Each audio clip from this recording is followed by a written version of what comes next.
All right, what's your name? Harold H. Angle. And what unit did you serve with in the Second World War?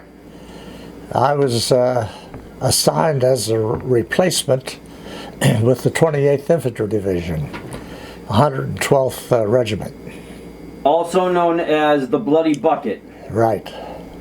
And where did you go to basic training? I went to Camp Walters in Texas, close to a small town called Mineral Wells. Did you grow up in Pennsylvania your whole life? I lived here, born here, and lived here all my life. And so you were kind of lucky because in Massachusetts, not everyone ended up with the 26th Division, which was out of Massachusetts. They tend to spread the guys out to go to different National Guard units all over the country, but you got to go to your home state's National Guard. Yes. How'd that make you feel? Well, it was, I didn't know anybody. Mm-hmm. As a replacement, I was not with the original company that came over to France. So I just joined up with them at Colmar, city of Colmar, France. And that was in early January 1945. The Battle of the Bulge had been already going on as of December the 16th, 1944. But I joined up about the 4th or the 5th of the month of January. But Harold, I gotta ask you, from what I understand, the division was in complete disarray at that time. Am I wrong? Yes, they lost quite a few soldiers during the beginning of the Battle of the Bulge, and even the division band, they had to put down their instruments and pick up their carbines and go fight. I hear stories about what a rough time they had in the Hurtgen Forest, and I know you were a replacement.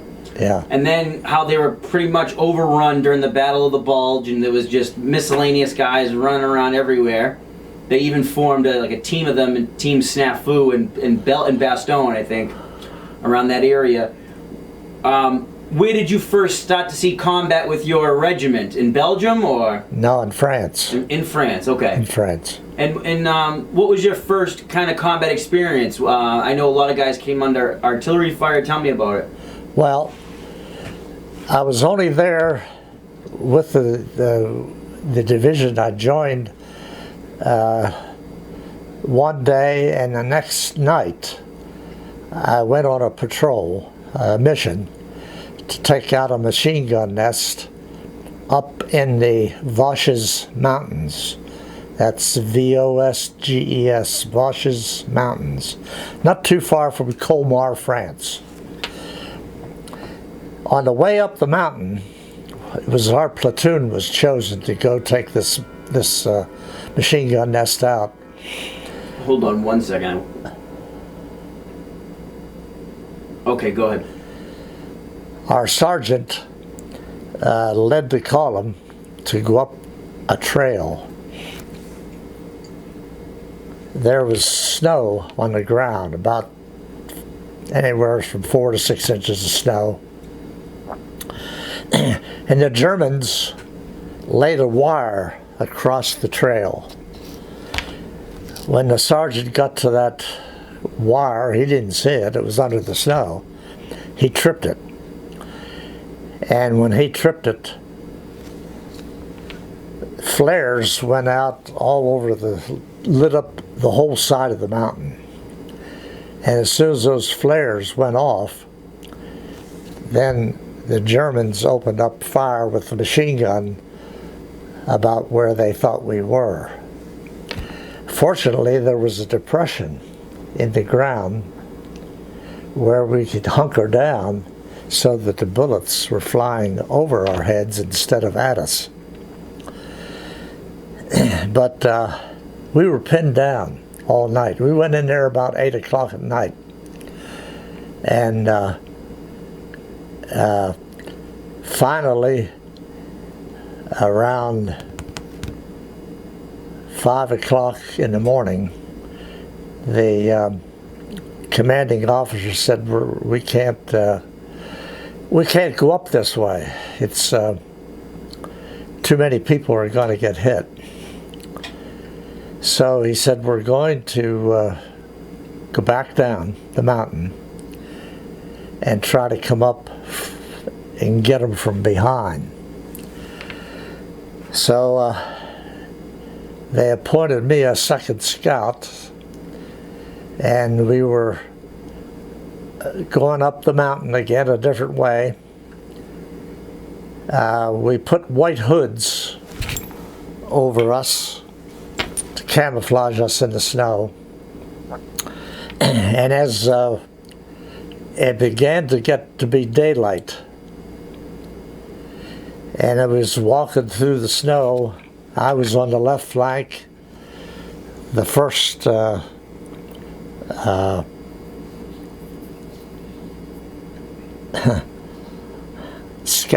first scout was on the right flank, I was on the left flank. And as I was walking, like in this direction, I saw some other soldiers coming this way. They also had white hoods down over them. So at first I didn't know whether they were enemy or friend. But as I got closer, I noticed one of the Germans didn't have his hood completely pulled down over his helmet. And I noticed that helmet. And as soon as I noticed that helmet, I motioned everybody down. I'm a little further out than what the rest of the platoon is. I was the first one to see them. So when we hit the ground, they saw us too, and they hit the ground. And we started exchanging fire with each other. And during the exchange of fire, one of the bullets came in and hit me on the helmet. I have a picture of it here that shows. Try not to touch the face of it. It hit the brim of my helmet. And this is the bullet that hit my helmet. At first, I didn't know what happened because the velocity of that bullet hitting my helmet caused me to black out momentarily. And when I came to, I started to fire my rifle again, but I couldn't fire it from the shoulder. I had to put the butt end down at the ground and fire it because I was hurting here in this shoulder. This bullet went past my ear. I had a wool knit cap pulled down over my ear. The wool knit cap was torn to all to shreds. There was only a couple threads hanging there. It never touched my ear, but it really tore the hat up over the right ear, and it went in to this right shoulder. Now, I couldn't do anything about it at the time because we were still exchanging fire. So during the exchange of fire, one of the Germans closest to me threw this grenade at me because I was the closest one to them. And I saw this grenade coming. Not much I could do. I couldn't stand up. If I stood up, I was going to get hit by a small arms fire. So I decided to cover my head with my arms, put my face down into the snow with my helmet out in this direction. And this, I said a quick prayer. I said, God, protect me. This grenade fell less than the distance you are from me, about 3 feet in front of me. And it was a dud. It never exploded. But needless to say, I didn't pick it up for a souvenir. I squirmed my way away from it because I still couldn't stand up because of the exchange of fire. So eventually, commanding officer said, we're going to form a skirmish line across the forest. But he says, while we're forming the skirmish line, I'm going to have the guys lob some mortars in the area where we think they are. And whenever I give the signal, I want everybody to stand up, fire their rifles for all you can, for all you're worth. And he said, I don't care if you see anything or not. Just keep firing away, because as long as you're firing, they'll probably keep down. And so the mortar fire stopped. He gave the command to get up and start firing. So we all walked in a skirmish line towards them, firing our rifles. I was firing mine from the hip. And what were you carrying for a weapon? My M1 rifle. Mm-hmm. I had an M1 rifle. I might say also that I was the rifle grenadier for the platoon. I only had one grenade. I put it on the end of my rifle, and of course you know you have to put a blank in to fire it. But before you fire it, you're supposed to pull the pin on the grenade. To this day, I can't remember, with all the chaos that was going on at the time, whether I pulled that pin. I did fire the grenade. It went off of the rifle. It went off. But I don't know whether it ever exploded, because I'm not sure that I pulled the pin. Just like the German who threw that grenade at you. Yeah. So, what were you aiming at? What was your target? Were they in a trench? No, they weren't in a trench. They were just on the ground. Okay. No, they didn't have time to dig a trench. Mm-hmm. And but as we were walking through the forest there towards them, I didn't see them, but some of the other fellows in the platoon off to my right, they said that they saw 2 dead Germans there. So I don't know whether they were killed by the mortar fire or by our small arms fire. But there was about 7 of them. The other 5 got away. We took the high ground, and while I was digging the foxhole on the high ground, I was standing up in the foxhole, and there's another soldier beside me. He cocked his leg up. He wanted to rest a little bit from digging the foxhole.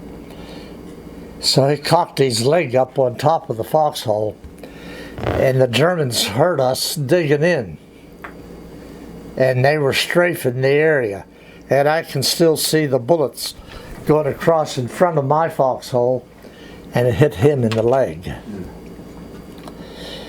But he wasn't seriously hurt, but he was hit in the leg. So we decided not to chase them any further. Now this is still France, right, Harold? This is in France, yeah. No one had crossed the Rhine River yet. Yeah.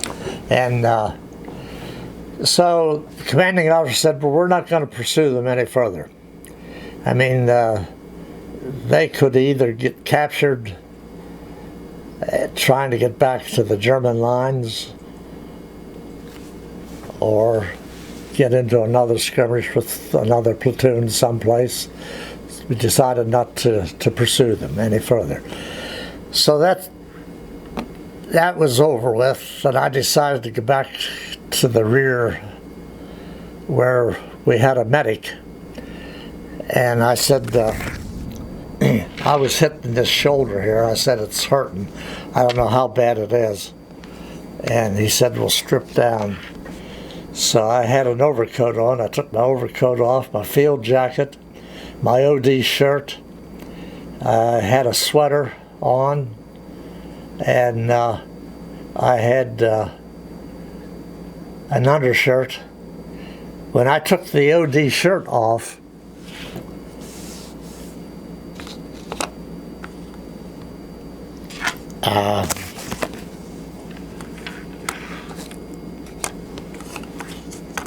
what did I do with it?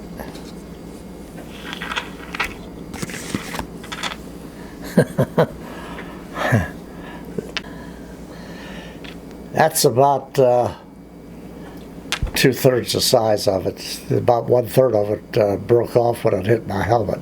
And what is that?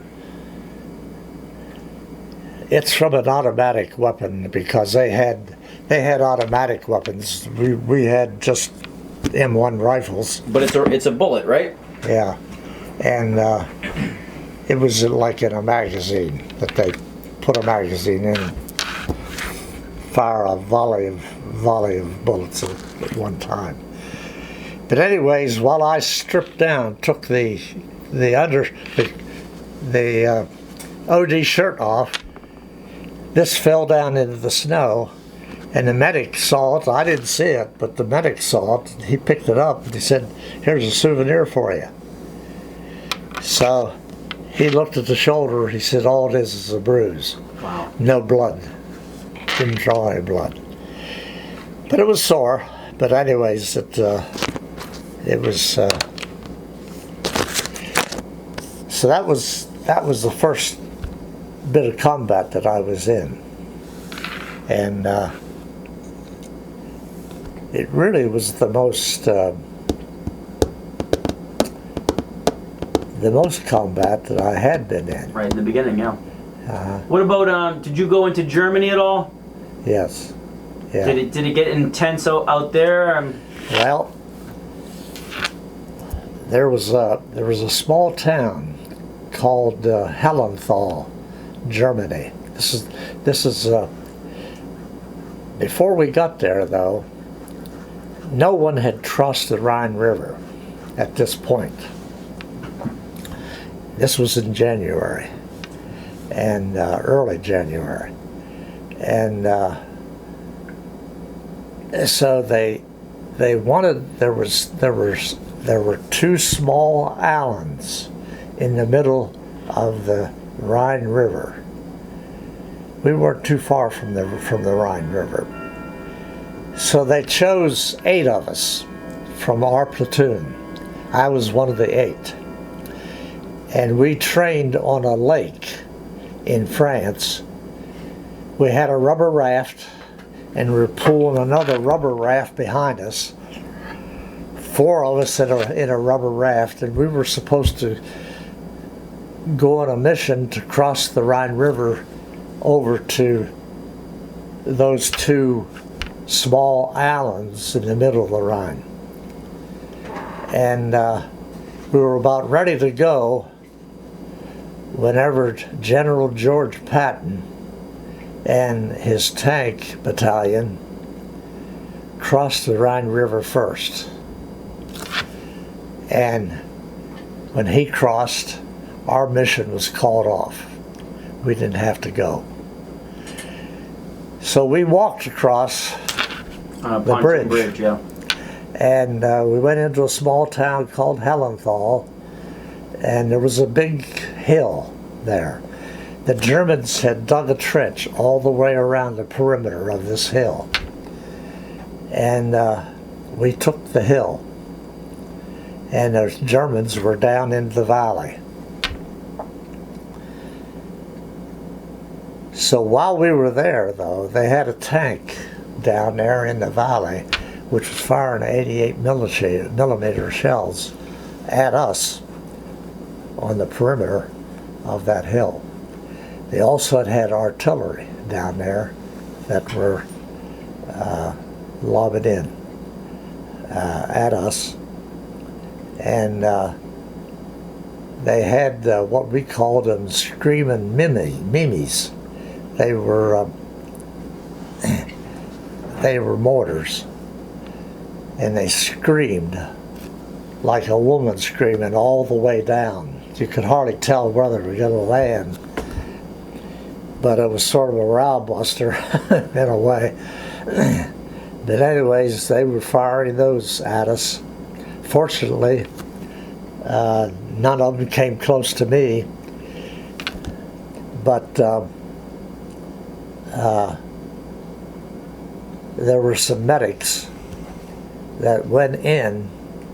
They were hunkered down, walking on top of the trenches,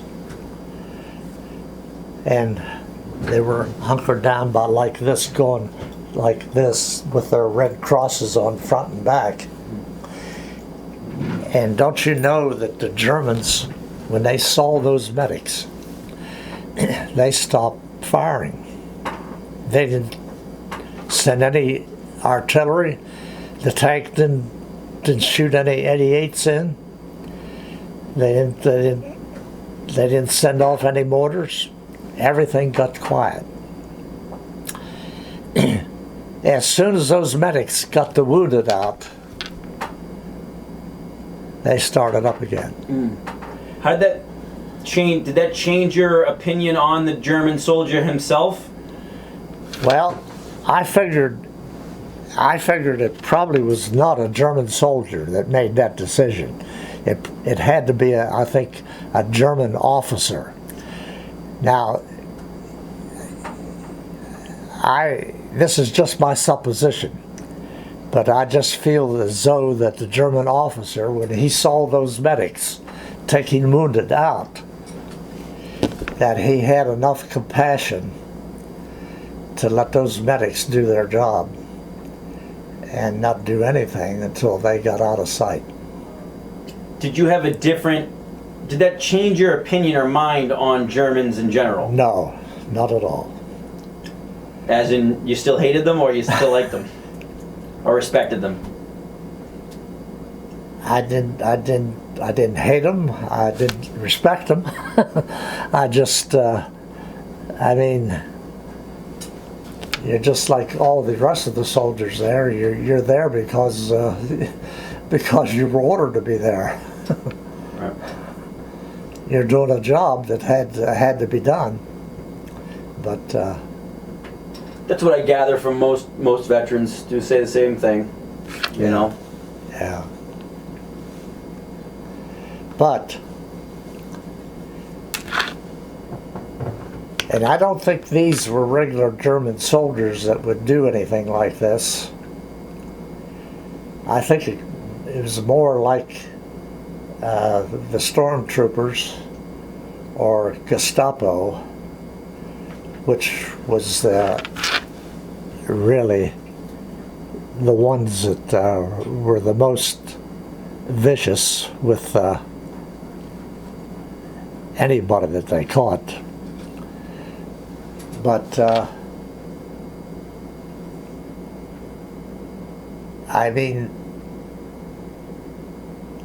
I didn't see this being done, but I heard of it being done, where they would take children, 3 or 4 years old, maybe 5, 6 years old, take them out on the firing range, and they'd kill them. They would shoot them and use them as targets. And I don't think that was something that the regular German soldier would do. Mm-hmm. I thought it had to be people who were in the Gestapo or the stormtroopers who were. Oh yeah, I mean, we've seen the photos of of that kind of thing. So, did off the top of my head, I can't remember. Did the 28th Division liberate any concentration camps? No. Okay, I didn't think They that. liberated Paris Yeah. in August the 25th of 1944. Okay. Yeah. No, I wasn't sure if they were on the list of liberating countries. What? Anything else you want to add? Anything else you want to say? Well, you know what? One thing I'd like to ask you is, what message can you deliver to the younger veterans today coming home who have experienced combat, that want to move on with their lives and live a nice life and a successful life like you have? What was your secret? Well, we were a family. My father and mother had a business, and as boys, we worked in the business.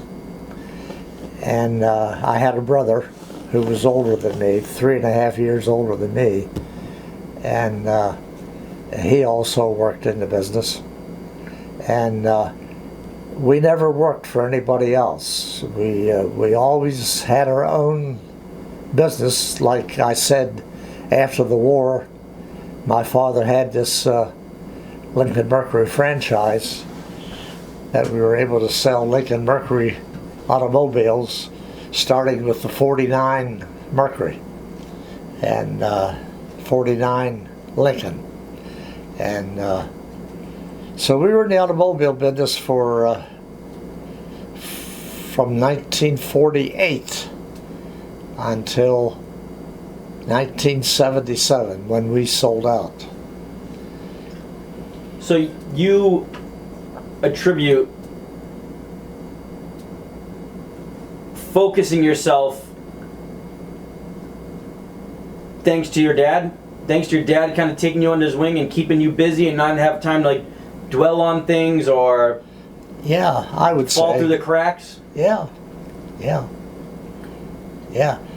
In fact, when we were still kids, and when my brother and I went into the service, my father was not in the automobile business at that time. He was in the poultry and egg business. Mm-hmm. He didn't raise poultry. He was a dealer, like a broker. Right. He bought from the farmer, and then he marketed in the metropolitan areas like Baltimore, Washington, Philadelphia, New York City. And he had an eviscerating plant where he dressed poultry, sold it to restaurants and colleges and sanatoriums, tuberculosis sanatoriums and hospitals, and he had a good business. And we worked in that business. And we worked in it when we first got back discharged from the service. So, like I say, it was a family business, and we all worked in it. And didn't say much about our experience in the service at that time. I really didn't talk much about it until Joe called me one day. And what did he say? What did Joe have to say for himself? And Joe asked me if I would be interested in going over to France. And when he called me, I figured, well, this has to be a scam. Oh, yep, we've all gone. So what year was this? 5 years ago? this was in 2015.